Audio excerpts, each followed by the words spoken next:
have to be a horror fan, but it sure helps. Today, we are covering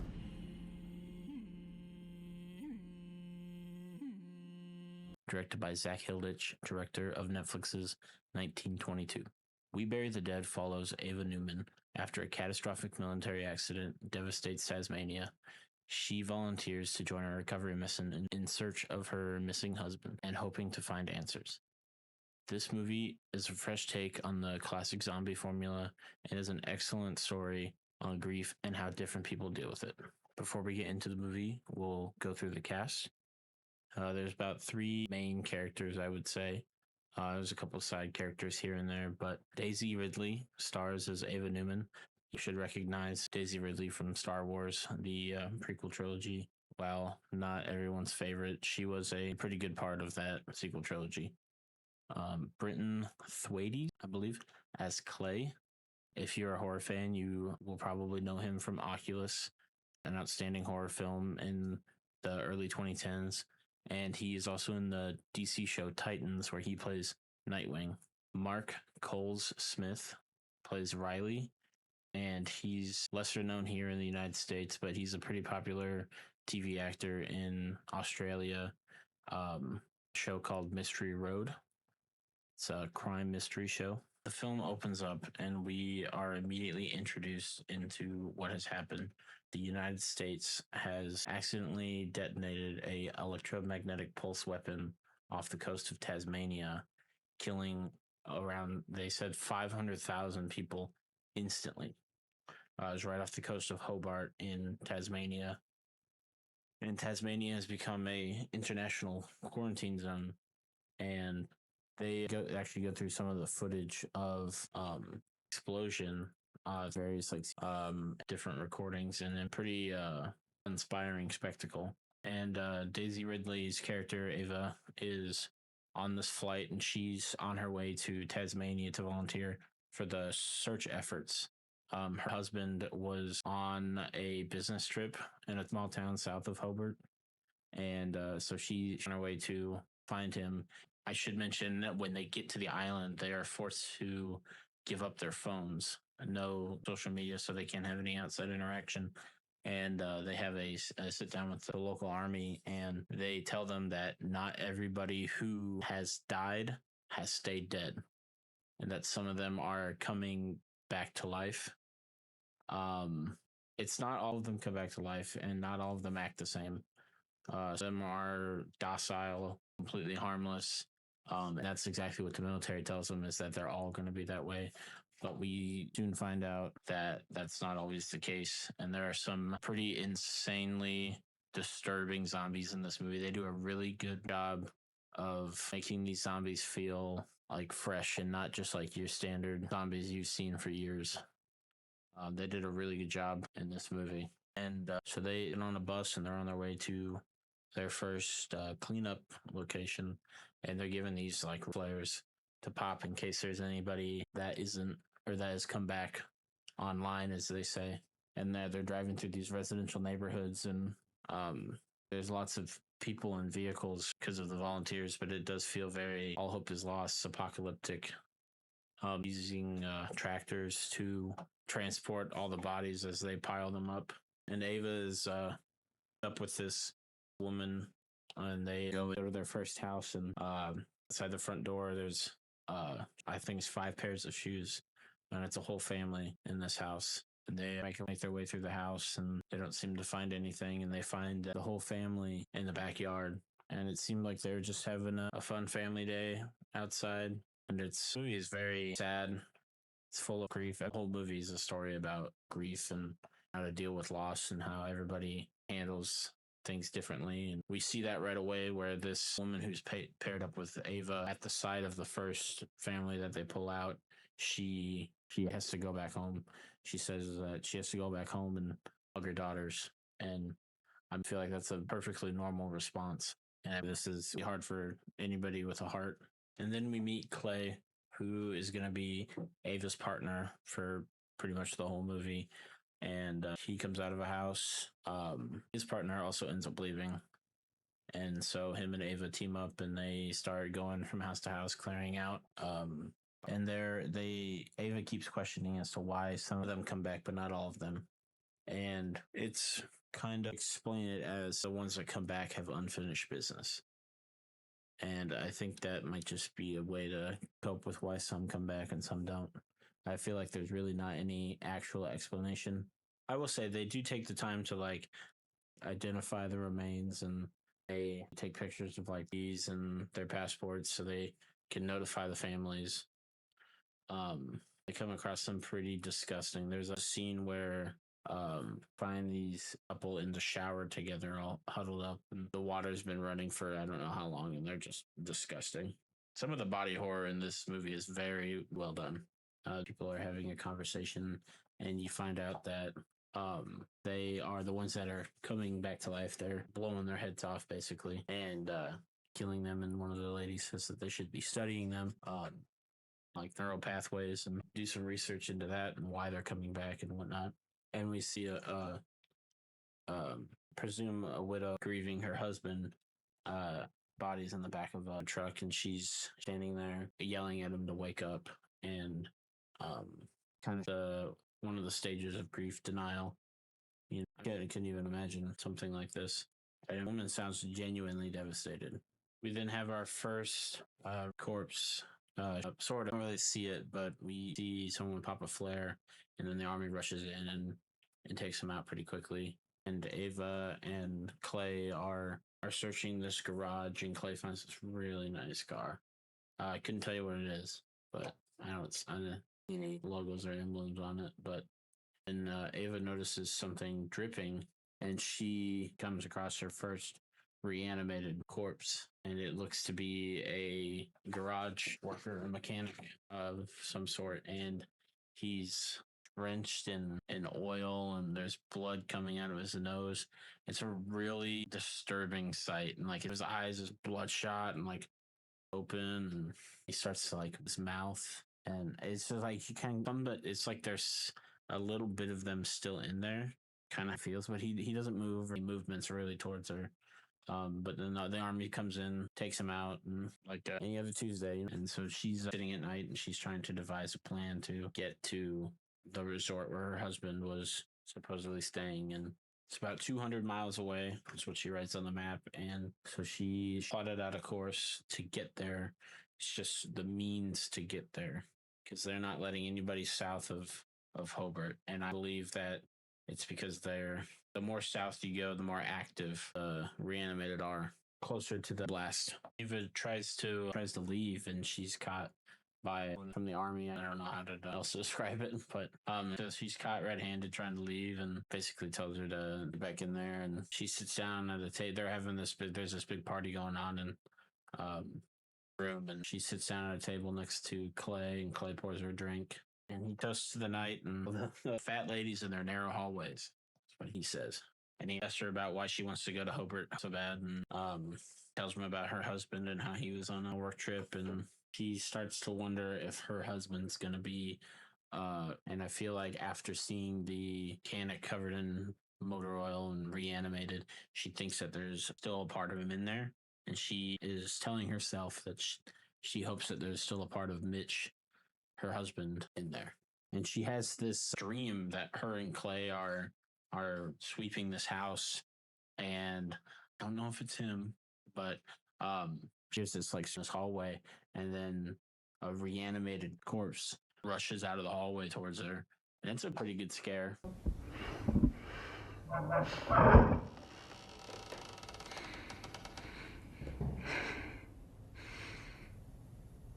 I think it was her husband, I'm assuming. But they it goes the next day, and they're at this like type area, and they go inside this garage, and they find this motorcycle, and probably wants to take it. And they kind of said it gives them an opportunity to get away. But Eva is walking towards the back of the garage, and she finds an entire group of guys at a bachelor party that was happening in the back.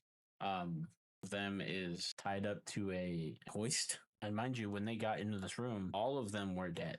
And as they're sitting there, there's she's a stripper, a lady of the night, if you will. and she wakes up actually, and she gets up, and I think this is something that's kind of this movie apart from like your standard zombie movies, because like I know like teeth is like a pretty common thing that zombies do, but in this movie they break their teeth when they rub them together, and it's like one of the most disgusting, disturbing sound you'll ever hear. And devise a plan to take the bike and go to Hobart and find her husband. And so Clay takes off and to get ready, and Ava finds the stripper who has come back to life, or quote unquote life. But yeah, she's sitting there grinding her teeth together, breaking them. And Ava asks if she can hear, and the stripper turns to her. Oh god, I just got willies thinking about her grinding her teeth together like that. Oh. So yeah, they have to make their break for it, and they managed to sneak away with the bike. And there's actually a pretty good song playing. I'm not sure what it's called, but they're riding on the bike that they procured. Say that. And it's after this they get the bike and they're kind of their own that they start to develop a pretty good relationship, friendship more, I would say. And I like that about Clay. He's not like your typical male character where they make him where he's like a woman and he's got to be a pervert or something.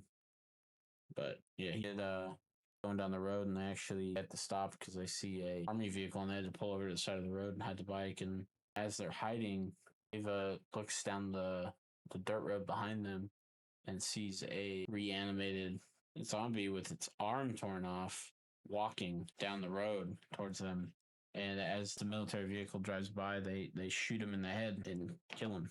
Luckily, Ava and Clay were not spotted. So they continue on their journey, and she looks back at the zombie, and she sees her husband on the ground. So she's really going through it. They get closer to the storm or to the, I'll just say ground zero, and it's starting to feel more and more apocalyptic. It's like raining ash and fire, like embers, and I think they make it to Hobart, and they end up finding a ambulance, and they actually pretty smart here. They take the oxygen tanks out of it and the oxygen masks so they can make their way through all the smoke and smog from the explosion. And there's a crawler, a zombie torso off, crawling towards them as they drive off, making that gnarly teeth crunching sound. It's so gross. Sounds like wet celery. They stop, and we get this really cool panoramic shot of the ground zero and all the fire and smoke consuming the countryside. It's a really cool shot. The cinematography in this movie is very stunning. Appreciate good cinematography. I appreciate it even more in a horror movie. I feel like too often horror movies are made to make a quick buck, and there's like any passion put into it. But this movie does not lack that. And they get out of Hobart. They're past it now, and they make their way to this gas station convenience store. And this is where they eventually meet Riley. So they're about 19 miles from the resort here, and Clay is sitting at the table, and he's complaining about his being sore. And so Ava offers to give him a massage because she is actually I believe she's a licensed chiropractor or massage therapist. And so she's giving him a massage, and something is in the background towards them. He's got a broken leg. He's walking on his stump, and he's something different about him this time. He's full of rage, and he's like towards them, and they pick up a chair to defend themselves. And Riley comes around the corner, part of the military, and he comes around the corner and shoots him in the head and puts him down. But he shoots him, and he's not fully dead. He says that the longer that someone comes back, the more aggressive they become. Ask them what they're doing down here, and he's kind of because he says that the South is restricted and that they shouldn't be down there. And you kind of something off about Riley. And Riley asks Ava to come with him, and Riley detains Clay, takes Clay for questioning, and Ava on the floor, and she thinks back at her husband, and she says, "Sorry, Mitch." And you definitely get the feeling that their marriage was pretty rocky. And Ava actually sleep, and she wakes up, and Riley comes to get her. Riley says that Clay took off, And he says that he said he needed to take a piss and turned his back on him for a second and he took off. And he tries to sympathize with Ava. You find out because he lost his wife.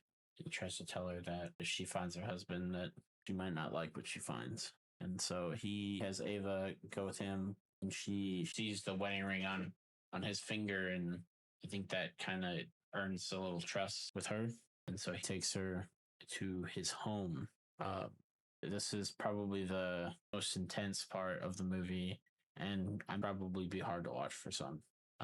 Riley is a very sick man in the head, and we get our actual villain of the film. It's not the zombies, it's the people. And this is really where the movie shifts. And they're at this bed and breakfast where Riley is staying. And Riley makes a meal for them, and they're sitting down eating. And he talks about the pulse that went off and killed everybody, and how it doesn't quite seem real, and how it just happened to be there. It just had to be Hobart and Tasmania. And he tells Ava that wife is gone and that she was carrying their child. And he said that he was away on a training exercise when it happened, and he's alive. And he's telling Eva about how he found them, his family, that he found them at a kitchen table having breakfast. And I mean, kind of Riley in this. I mean, it's hard not to. But yeah, he's gone, and his entire life just taken away, just like the blink of an eye. So we didn't find out that is really wrong with Riley, and he asks Ava to dress as his wife. He makes her wear her clothes, wear her jewelry, but she refuses to wear the wedding ring. Is a important disclaimer. And I believe she's a room for a weapon, and she finds a pair of scissors to under her pillow. And she comes to knock at the door, and she says that she's ready. And they go out, and he's all dressed up, and they've agreed one dance. And they share a pair of headphones, and they start to slow dance, and they share a pair of headphones, and they're slow dancing. And she cuts back to her wedding night, and her husband slow dancing. And I mean, if it wasn't as creepy as it was, it's a touching moment. Sport. He calls her Katie, and he says that he loves her and that he's sorry he couldn't protect her. And he gets down on his knees to kiss her belly as if it is Katie. And then he notices that she's not wearing the ring. He starts freaking out that she wasn't wearing the ring and that she ruined it. And she says that she's not going to take her ring off to put his wife's ring on. And it starts to get tense. And he says that they need to redo it. And he keeps insisting on the fact. And he threatens her, and he says that their deal is over if she doesn't put it on. And she clocks him across the side of the face, and with a lamp or a vase or something. And she runs into another room and locks the door, and she puts a dresser in front of it, and he's pounded on the door trying to get in. And she turns around, and she notices his wife is on the bed. Her dead body is on the bed. And he says the ones that don't come back, or the ones that come back, have unfinished business. And he has like altar devoted to his wife. She's sitting on the bed, pregnant as all hell, mind you. He claims that the baby is alive still. And he felt him kick. And at this moment, you don't know if he's just like things to kind of himself cope with it. But regardless, Ava escapes through the window in the roof, and she climbs down and she takes off. And she has to go back in the house to get the keys to his truck outside. And she tries very slowly to open the window. And it doesn't open, so she goes around to open the door very loudly, mind you. And he rushes down the middle of the stairs, and they lock eyes. And he sprints down the stairs, and she gets the keys and just takes off. And she heads towards the barn on the property. And inside that barn, find out that Riley has been studying these reanimated, and they are pulling towards her. And he's been running some like on them. And Ava and Riley are like opposite, where Ava wants answers as to what happened, and she just wants closure, whereas Riley is rejecting this like new reality that he's in, where he's lost his family. and he's trying to force other people into his fantasy, such as Ava, while forcing her to wear his wife's her wedding ring. And Ava still recognizes that like she has to move on. Like she understands that there is no fixing this, but that doesn't mean that she doesn't want the closure. And she has an idea to kind of him with the necklace of his wife's. She stands up in front of these zombies, and she kind of I don't know if it is, but it feels like to me like an homage to I believe it's Friday the 13th Part 2, when is it Alice Amy, the final girl in that movie, pretends to be Jason's mom. She like puts sweatshirt on, and she plays the part of Jason's mom. And in the scene, Ava is playing the part of Riley's wife, and she's like full character. She's calling him sweetie and honey, and she says that she can't find her ring. Like, see my ring? And it works. And she says that they should go find her ring so they can finish their dance. He's definitely playing into his fantasy here, and that she picks him up and his that on his head, and he comes in close to kiss her, and they coldly embrace. She reaches in her waist and grabs a screwdriver, and she plunges it into the side of his neck. He collapses to the ground, and she grabs his keys and gets in the truck and takes off. And when she turns the car on, his wife has come back, and she's outside the house, and she's like her belly, like alive and conscious, and knows that she's pregnant. Um, definitely some parts of these people that are still in there. They're not like your standard mindless zombies. We cut to morning, and Ava is making her way through the countryside, trying to get back on track to where she wanted to go. And she changes her outfit into something a little less Riley's dead wife. And there's actually kind of a cool shot that shows some more of the devastation. There's actually a plane in the water, so that must have gone down after the explosion went off. And so she's making her way up the coastline, or down the coastline, I should say. And she gets past this car, and this zombie walks out, and she hears it behind her, and it our first sprinter of the movie. And this the zombie is hauling nutsack after her, and she crawls inside this bus to get away from it. And it's pretty intense sequence where they're going through the bus, and I really like this cool like shot where you're peeking into the bus through broken glass. Um, Really well shot, and she grabs a fire extinguisher and bashes the zombie over the head, and she thinks that she's killed it, but he comes back. She hits him a few more times and does the trick. So she keeps makes her way, and she finds this camper, and there's a family inside, and she takes the family outside and lays them up pretty nice in a respectful manner. And so she's going to use the RV for the night to rest. She's got really gross blisters all over her feet. Granted, she's been walking for days, miles. She shows us off, and she wakes up, and there's this like very like red light outside the RV, and the father of the family comes back. And honestly, it's a pretty good scare right away here. But she gets out of the RV, and she makes her way to the back. She hears rustling in the back of the RV.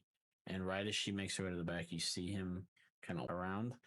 And there's no music cue to it, but it is it's creepy. I wouldn't say necessarily scary.